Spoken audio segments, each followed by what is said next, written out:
நடிகர் ரவிமோகன் ஆர்த்தியை காதலித்து கடந்த 2009ஆம் ஆண்டு திருமணம் செய்திருந்தாரு. 15 ஆண்டுகால திருமண உறவில் இருவருக்கும் இடையே ஏற்பட்ட கருத்து வேறுபாடு காரணமாக இருவரும் தற்போது தனித்தனியா பிரிந்து வாழ்ந்துட்டு வராங்க. மனைவி ஆர்த்தியிடமிருந்து விவாகரத்து கேட்டு ஜெயம் ரவி சென்னை குடும்ப நல நீதிமன்றத்துல மனு தாக்கல் செய்திருக்காரு. இந்த வழக்கு இப்போ விசாரணைக்கு வந்திருக்கு.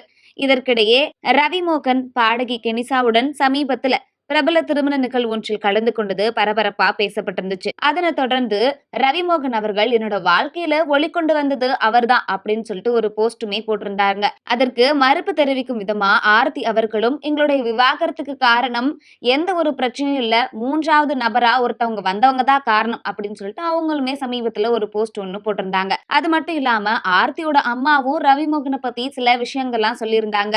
இந்த நிலையில ரவிமோகன் அவர்கள் நீதிமன்றத்துல ஆஜராக்க கூடிய அந்த வீடியோ காட்சிகள் இப்போ சமூக வலைதளங்கள்ல பரவிட்டு வருது.